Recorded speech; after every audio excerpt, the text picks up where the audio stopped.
ത്രിയേകദൈവത്തിൻ്റെ അതിപരിശുദ്ധ നാമം വാഴ്ത്തപ്പെടുമാറാകട്ടെ. കർത്താവിൽ പ്രിയ വിശ്വാസികളുടെ സമൂഹമേ, കുഞ്ഞുങ്ങളെ, നിങ്ങളെ എവരെയും വീണ്ടും വരുമെന്ന് അരുളി ചെയ്ത് ഉദ്ധിതനായ കർത്താവായ യേശു ക്രിസ്തുവിൻ്റെ നാമത്തിൽ പ്രഭാതവചനത്തിലേക്ക് വിനീതമായി സ്വാഗതം ചെയ്യുന്നു. ഇന്ന് വിഷയമായി കൊണ്ടുവന്നിരിക്കുന്നത് രക്ഷിക്കപ്പെടുവാൻ എന്ത് ചെയ്യണം. നമുക്ക് അതിനായി ആദ്യമായി കണ്ണുകളടച്ച് ഒരു നിമിഷം പ്രാർത്ഥിക്കാം.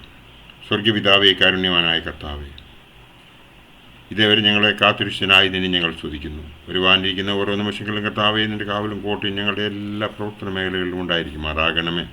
രക്ഷിക്കപ്പെടുവാൻ എന്ത് ചെയ്യണം എന്ന് തിരുവചനത്തിലൂടെ ഞങ്ങൾ ധ്യാനിക്കുമ്പോൾ ദൈവമേ, ഞങ്ങളെ ഉണർവുള്ളവരായി തീരുവാൻ നീ സംഗതിയാക്കണമേ. ഈ ഭൂമിയിൽ വെച്ച് സ്വർഗസമാധാനം അനുഭവിക്കുവാൻ ഞങ്ങളെ സംഗതിയാക്കണമേ. കർത്താവേ, നീ സക്കായിയെക്കുറിച്ച് പറഞ്ഞു, ഇവൻ അബ്രഹാമിൻ്റെ മകനാകിയാൽ ഇന്ന് ഈ വീടിന് രക്ഷ വന്നു എന്നതുപോലെ ഞങ്ങളുടെ വീടുകൾക്ക് രക്ഷയുടെ മാർഗം നീ കാട്ടിത്തരണമേ. ഞങ്ങളെ രക്ഷയുടെ മാർഗത്തിലൂടെ നടക്കുവാൻ മനസ്സുള്ളവരാക്കണമേ. ഞങ്ങളെല്ലാവരെയും നിൻ്റെ മുമ്പാകെ ഞങ്ങൾ സമർപ്പിക്കുന്നു. ഞങ്ങളുടെ ഈ എളിയ പ്രാർത്ഥന ആദിവൈതലായ ഹാബീലിൻ്റെ ബലികളെ സ്വീകരിച്ചതുപോലെ നീ കൈക്കൊള്ളണമേ. ഞങ്ങളെല്ലാവരും ചേർന്ന് നിനക്കും നിൻ്റെ പിതാവിനും പരിശുദ്ധ റൂഹായിക്കും സ്തുതിയും സ്തോത്രവും അർപ്പിക്കുന്നു. ആമീൻ.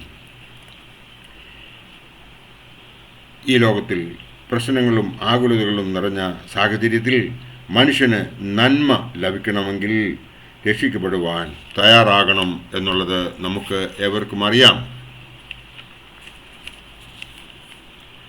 രക്ഷ പ്രാപിക്കണമെങ്കിൽ നാം ദൈവസന്നിധിയിലേക്ക് അടുത്ത് ചെല്ലണം. അതിനായി നിത്യ സ്വർഗവാസം എന്ന ആത്മാവിൻ്റെ രക്ഷയുടെ പ്രത്യാശ നമുക്ക് ഓരോരുത്തർക്കും ഉണ്ടായിരിക്കണം. എങ്കിൽ മാത്രമേ നിത്യശാന്തി പ്രാപിക്കുവാൻ നമുക്ക് സാധിക്കുകയുള്ളൂ. നിത്യശാന്തി പ്രാപിക്കുവാൻ വേണ്ടി നാം രക്ഷിക്കപ്പെടണം. രക്ഷിക്കപ്പെട്ടുവെങ്കിൽ മാത്രമേ ഈ ലോകത്തിൽ വെച്ച് സ്വർഗസമാധാനം അനുഭവിക്കുവാൻ സാധിക്കുകയുള്ളൂ. സ്വർഗസമാധാനം ഈ ലോകത്തിൽ വെച്ച്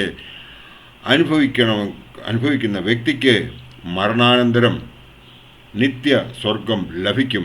എന്നാൽ രക്ഷിക്കപ്പെടാത്ത വ്യക്തിക്ക് ഈ ലോകത്തിലെ ജീവിതത്തിന് ശേഷം, അതായത് മരണാനന്തരം, അവന് നിത്യഭവനം, അതായത് സ്വർഗരാജ്യം അവൻ ലഭിക്കുകയില്ല എന്നാണ് തിരുവചനത്തിലൂടെ നമുക്ക് മനസ്സിലാക്കുവാൻ സാധിക്കുന്നത്. 4 തരത്തിലുള്ള രക്ഷ ആണ് നാം നമ്മുടെ പിതാക്കന്മാരിൽ നിന്ന് മനസ്സിലാക്കിയിരിക്കുന്നത്. 1 വ്യക്തിരക്ഷ, 2 വീടിന് രക്ഷ, 3 കുടുംബത്തിന് രക്ഷ, 4 ദേശത്തിന് രക്ഷ. വ്യക്തിരക്ഷ, അതായത് തിരുവചനം എന്താണ് പറയുന്നതെന്ന് നമുക്ക് നോക്കാം. വിശുദ്ധ ലൂക്കോസ് എവൻഗേലിയോസ് എഴുതിയ രക്ഷാസുവിശേഷം 2-ാം അധ്യായം 25 മുതൽ 39 വരെയുള്ള വേദഭാഗം നാം നോക്കുമ്പോൾ അതിൽ ഇപ്രകാരം പറയുന്നു. യെരുശലേമിൽ ശിമ്യോൻ എന്ന പേരുള്ള ഒരു മനുഷ്യനുണ്ടായിരുന്നു. ഈ മനുഷ്യൻ നീതിമാനും ഇസ്രായേലിൻ്റെ ആശ്വാസത്തിനായി കാത്തിരുന്നവനുമായിരുന്നു. പരിശുദ്ധാത്മാവും അവൻ്റെ മേൽ ഉണ്ടായിരുന്നു. കർത്താവിൻ്റെ ക്രിസ്തുവിനെ കാണും മുമ്പ് മരണം കാണുകയില്ല എന്ന് പരിശുദ്ധാത്മാവിനാൽ അവന് അരുളപ്പാട് ഉണ്ടായിരുന്നു എന്ന് നമുക്ക് ഇങ്ങനെ മുമ്പോട്ട് വായിക്കുന്ന വേദഭാഗം 39 വരെ വായിക്കുമ്പോൾ നമുക്ക് അതിൽ നിന്നും മനസ്സിലാകുന്നത് ഈ വ്യക്തി എങ്ങനെയാണ് രക്ഷിക്കപ്പെട്ടത് എന്നാണ്. ഇതിൽ നിന്നും വളരെ ക്ലിയറായിട്ട് എഴുതിയിരിക്കുന്നതെന്ന് നമുക്ക് മനസ്സിലാകും. വ്യക്തിരക്ഷ ഉണ്ടാകണമെങ്കിൽ അവനെ തന്നെ അതിനു വേണ്ടിയിട്ട് തയ്യാറാക്കണമെങ്കിൽ മാത്രമേ സാധിക്കുകയുള്ളൂ എന്നുള്ള ഈ വേദഭാവം വായിക്കുമ്പോൾ നമുക്ക് മനസ്സിലാകും. 2-ാമത്തത് വീടിൻ്റെ രക്ഷ. നമുക്ക് എല്ലാവർക്കും സുപരിചിതനായ ഒരു വ്യക്തിയാണ് സക്കായി. സക്കായിയുടെ ആ വേദഭാഗം നമ്മൾ നോക്കുമ്പോൾ ലൂക്കോസ് എവൻഗേലിയോസ് രക്ഷാസുവിശേഷം 19-ാം അധ്യായം 5 മുതൽ 10 വരെയുള്ള ഭാഗം വായിക്കുമ്പോൾ അതിൽ പ്രകാരം എഴുതിയിരിക്കുന്നു. അവൻ ആ സ്ഥലത്ത് എത്തിയപ്പോൾ മേൽപോട്ട് നോക്കി, സക്കായിയെ, വേഗം ഇറങ്ങി വാ, ഞാനിന്ന് നിന്റെ വീട്ടിൽ പാർക്കേണ്ടതാകുന്നു എന്ന് അവനോട് പറഞ്ഞു. മുമ്പോട്ടുള്ള വേദഭാഗം നമുക്കെല്ലാവർക്കും വളരെ സുപരിചിതമാണ്. ഇവിടെ സക്കായി ഒരു പണക്കുതിയനായിരുന്നു എന്ന് നമുക്ക് കാണാം. ഹൃദയമില്ലാത്തവനായിരുന്നു എന്ന് നമുക്ക് കാണുവാൻ സാധിക്കുന്നു. സർക്കാരിൻ്റെ ഒരു ലൈസൻസ് കയ്യിലുണ്ടായിരുന്നത് കൊണ്ട് ജനത്തെ പിഴിഞ്ഞ് ചുങ്കം വാങ്ങുന്ന ആൾ ആയിരുന്നു എന്ന് നമുക്ക് മനസ്സിലാക്കുവാൻ സാധിക്കും. കണ്ണിൽ ചോരയില്ലാത്ത ഒരു മനുഷ്യനായിരുന്നു. എന്നാൽ സക്കായി യേശുവിനെ തൻ്റെ വീട്ടിലേക്ക് ആനയിച്ചു. തന്നെ തിരുത്താൻ അവൻ തയ്യാറായി.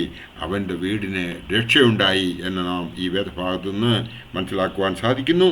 മൂന്നാമത്തേത് കുടുംബത്തിൻ്റെ രക്ഷ. കുടുംബത്തിൻ്റെ രക്ഷയ്ക്ക് വേണ്ടി നീ ഒരാൾ വിശ്വസിക്കൂ. അതായത് നിൻ്റെ കുടുംബം രക്ഷ പ്രാപിക്കും. ഒരു ഭവനത്തിൽ ഒരാളെങ്കിലും വിശ്വാസമുള്ളവരുണ്ടെങ്കിൽ ആ കുടുംബം രക്ഷ പ്രാപിക്കും എന്നുള്ളതിന് യാതൊരു സംശയവുമില്ല. അപ്പോസ്തല പ്രവൃത്തികൾ 16-ാം അധ്യായം 31-ാം വാക്യത്തിൽ പ്രകാരം പറയുന്ന കർത്താവായ യേശു ക്രിസ്തുവിൽ വിശ്വസിക്കുക, എന്നാൽ നീ നിൻ്റെ കുടുംബവും രക്ഷ പ്രാപിക്കും എന്ന് അവർ പറഞ്ഞു. ഒരാളെങ്കിലും കുടുംബത്തിൽ രക്ഷ പ്രാപിക്കുന്നുവെങ്കിൽ ആ കുടുംബത്തിന് രക്ഷ ഉണ്ടാകും. നിൻ്റെ ഭർത്താവ്, നിൻ്റെ ഭാര്യ, നിൻ്റെ മകൻ, നിൻ്റെ മകൾ, നിൻ്റെ കുടുംബത്തിലുള്ള മറ്റംഗങ്ങൾ എല്ലാവരും രക്ഷിക്കപ്പെടും എന്നുള്ളതിന് യാതൊരു സംശയവുമില്ല. ആയതിനാൽ മറ്റുള്ളവരെ നോക്കാതെ നാം നമ്മെ തന്നെ നന്നാക്കാൻ ശ്രമിക്കുകയും ദൈവസ്തുതിയാൽ നമ്മുടെ ഭവനത്തെ രക്ഷിക്കുന്നതിന് വേണ്ടിയും നാം ശ്രമിക്കേണ്ടതുണ്ട്. അങ്ങനെ നമ്മുടെ കുടുംബവും രക്ഷ പ്രാപിക്കും. ദേശത്തിൻ്റെ രക്ഷ വേണമെങ്കിൽ നാം ദൈവത്തെ അറിഞ്ഞ് അവനെ സ്തുതിക്കണം, അവനെ ആരാധിക്കണം. അതിനായിട്ട് നമുക്ക് 2 ദിനവൃത്താന്തം 7-ാം അധ്യായം 14-15 നോക്കാം. എൻ്റെ നാമം വിളിച്ചപേക്ഷിക്കുന്ന എൻ്റെ ജനം തങ്ങളെ തന്നെ താഴ്ത്തി പ്രാർത്ഥിച്ചു, എൻ്റെ മുഖം അന്വേഷിച്ചു തങ്ങളുടെ ദുർമാർഗങ്ങളെ വിട്ട് തിരിയുമെങ്കിൽ ഞാൻ സ്വർഗത്തിൽ നിന്ന് കേട്ട് അവരുടെ പാപം ക്ഷമിച്ച് അവരുടെ ദേശത്തിന് സൗഖ്യം വരുത്തി കൊടുക്കും. ഈ സ്ഥലത്ത് കഴിയുന്ന പ്രാർത്ഥനയെക്കുറിച്ച് എൻ്റെ കണ്ണ് തുറന്നിരിക്കുകയും എൻ്റെ ചെവി ശ്രദ്ധിച്ചിരിക്കുകയും ചെയ്യും എന്ന് യഹോവയായ ദൈവം പറയുന്നതായിട്ടാണ് ഈ വേദഭാഗം നാം കാണുന്നത്. ദേശത്തിന് രക്ഷ വേണമെങ്കിൽ നമ്മളുടെ പാപങ്ങളെ ജനം തിരിച്ചറിയണം. അവരുടെ പാപം വിട്ട് ജനം മനം തിരിയണം. പാപത്തെ ഓർത്ത് അനുദപിക്കണം. തങ്ങൾക്ക്, അതായത് തകർന്ന ഹൃദയത്തോടും നിലവിളിയോടും കൂടെ ദൈവത്തിലേക്ക് തിരിയണം. അപ്പോൾ ദേശത്തിന് രക്ഷ വരും എന്നുള്ളതിന് യാതൊരു സംശയവുമില്ല. സക്കറിയ പ്രവാചകൻ്റെ പുസ്തകം 3-ാം അധ്യായം 9-ാം വാക്യത്തിൻ്റെ അവസാന ഭാഗം നോക്കുമ്പോഴും യോനയുടെ പുസ്തകം വായിക്കുമ്പോഴും നമുക്കത് മനസ്സിലാകും. മൊത്തത്തിൽ അവർ പശ്ചാത്തപിക്കുകയാണ് എങ്കിൽ അവർക്ക് രക്ഷ ഉണ്ടാകും എന്നുള്ളത് നമുക്ക് ഈ വേദഭാഗത്തു നിന്നും കാണുവാൻ സാധിക്കും.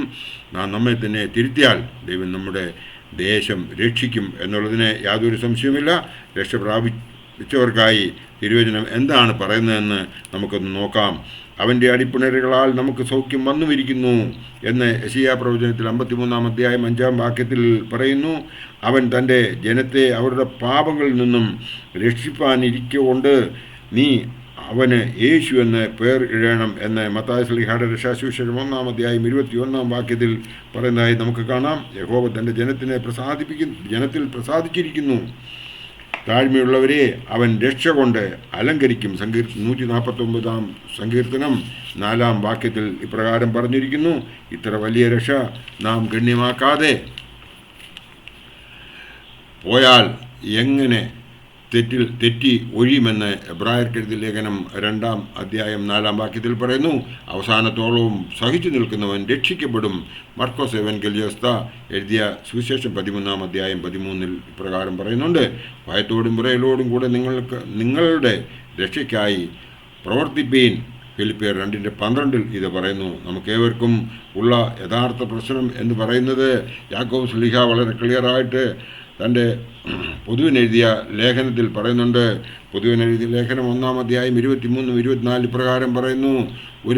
ഒരുത്തൻ വചനം കേൾക്കുന്നവൻ എങ്കിൽ ചെയ്യാത്തവനായിരുന്നാൽ അവൻ തൻ്റെ സ്വാഭാവിക മുഖം കണ്ണാടിയിൽ നോക്കുന്ന ആളോട് ഒക്കുന്നു. അവൻ തന്നെത്താൻ കണ്ടു പുറപ്പെട്ട് താൻ ഇന്ന രൂപം ആയിരുന്നു എന്ന് ഉടനെ മറന്നു പോകുന്നു. നാം ഓരോരുത്തരും അങ്ങനെയാണ് ചെയ്യുന്നത്. കാരണം നമ്മൾ വചനം ശ്രവിക്കുകയും ഒരു ചെവിയിലൂടെ കേട്ട് മറ്റു ചെവിയിൽ കൂടെ ഇറങ്ങിപ്പോകുന്നു. എന്നാൽ നമ്മളത് ഗ്രഹിക്കുന്നില്ല. നമ്മൾ അതിന് പ്രകാരം ജീവിക്കുവാൻ ആഗ്രഹിക്കുന്നില്ല. ആയതിനാൽ നമ്മൾക്ക് അനുഗ്രഹം പ്രാപിക്കുവാനും രക്ഷ പ്രാപിക്കുവാനും സാധിക്കുന്നില്ല എന്ന് നമുക്ക് മനസ്സിലാകും. ഒരു മരിച്ച വീട്ടിൽ നാം പോകുമ്പോൾ അല്പസമയത്തേക്കെങ്കിലും നമ്മൾ വളരെ വിശ്വാസമുള്ളവരായിരിക്കും. സ്വർഗം, നരകം, മരണം, ന്യായവിധി എല്ലാം നമുക്ക് ഓർമ്മ വരും. എന്നാൽ അല്പം കഴിയുമ്പോൾ നാം അതെല്ലാം മറക്കും. ഇത് പോലൊരു ജീവിതം എന്തിനാണ് ജീവിച്ച് നാം അവസാനിപ്പിക്കുന്നത് എന്ന് നമ്മളോട് ചോദിക്കേണ്ട സമയത്താണ് നാം ജീവിക്കുന്നത്. ദൈവത്തെ അറിഞ്ഞ് ജീവിക്കുക, രക്ഷിക്കപ്പെടുക. ദൈവം അനുഗ്രഹിക്കും.